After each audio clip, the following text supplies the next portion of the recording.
give them that name to identify him as a servant, as a slave for him and his people? He said, yes. My father was with him. He said, yes, Bill. Your son is right. Then he looked at me. He was mad. I mean, he got mad at me because the white man agreed with me. And he just knew the white man going to say, well, no, that's your name. The white man said, no. He said, Bill, he said, listen to your son. He have found something. And you know, it was a long way down the road before my father really agreed that I was right and he was wrong. So that's what we're about. You know, it's like the man who was climbing up the tree. And as he heard a voice, he wanted to be saved. And he said to himself, you know, somebody help me. Somebody. The voice told him, let go the limb. You know, the ideas that you have now, let go of those ideas.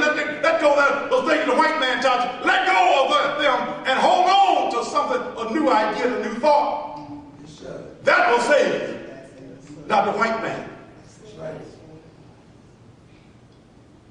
Then it reminded me of this man was in a ship and the water was turbulent.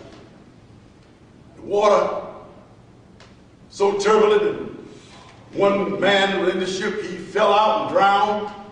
The other man was holding on to a branch in the water. The ship with water was coming in the ship. A ship came by, the man was praying to God to save him. Ship came by and said, you need any help? He said, no. He kept on praying to God to come to save him.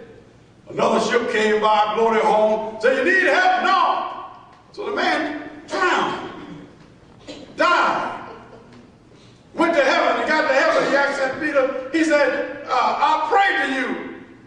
Why didn't you save me? He said, I sent two saviors there, and you said you didn't need help. That's right. So what I want you to do today is think in terms of you need help, I need help, and the one that will help us is called the Madi. That's right. The Madi, he will help us. He is God. He is flesh. He is blood. But yet he is a man. Not one thing in terms of like me and you. See, you limit God when God, you say God is man. You limit God when you put the restriction on him as us. That's right. You limit God. That's right. Don't limit Allah. Don't limit the God who came. He said, I'm all in all. That's right. Don't limit him. He has the power to say be and it is. That's right. He has the power to make a dead man come back to life that have died 400 years ago.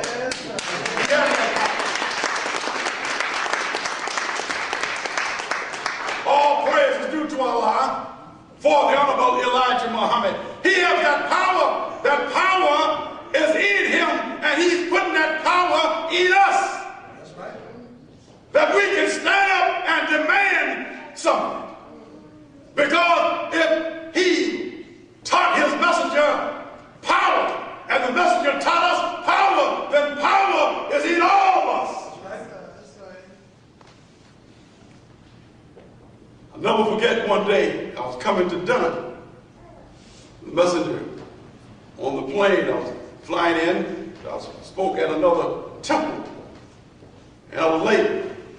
The messenger said that he wanted me to be a special guest that day. Anyway, got in late. The plane had to circle the airfield. And I got in late. They waited. The messenger said, well, brother, we waited for you over an hour. So I said, the Holy Apostle, I said, the plane wouldn't land. It was on the holding pattern.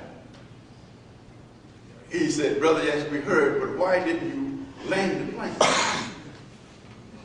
You know, I didn't learn that. I didn't have an answer for that. Then, when it took me all this time until a year or so ago to understand, if you are having the power and the God and the wisdom and the understanding, and you think on it long enough, like you're thinking on putting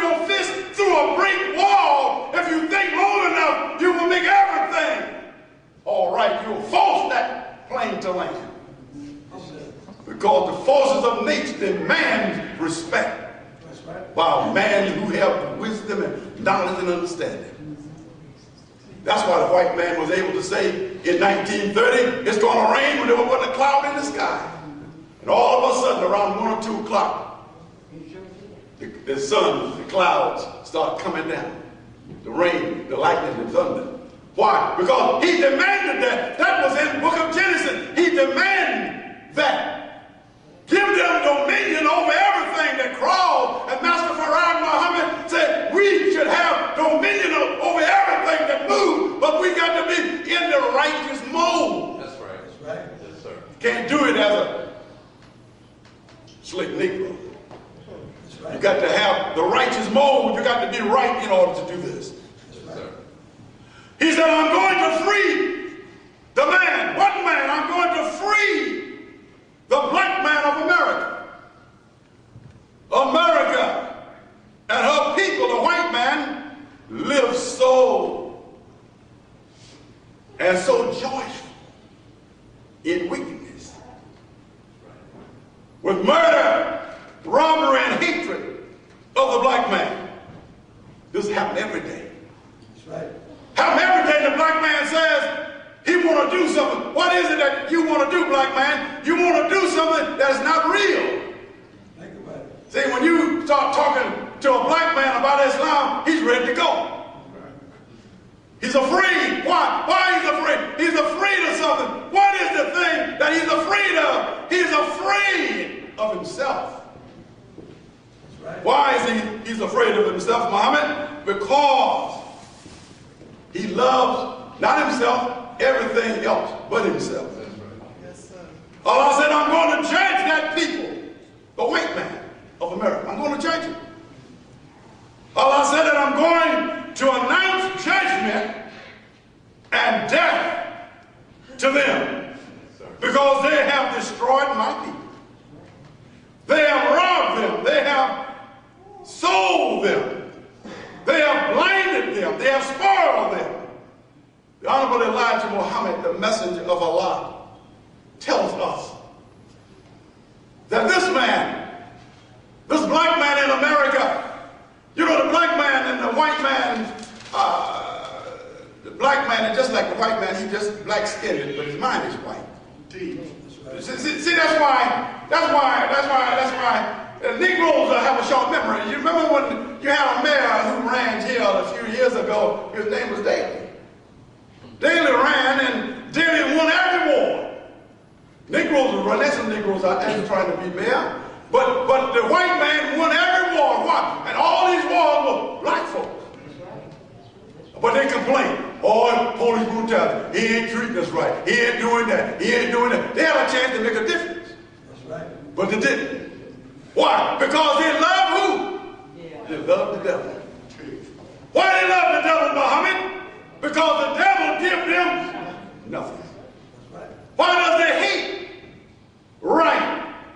Because God, the white man, had not yet accepted the fact that let you say to yourself, you can be a Muslim and a lover of white man. But once you know the truth, you respect white people. White people knew us, and they had already respected us. Those who didn't respect us because we was other than ourselves. But they have always respected us.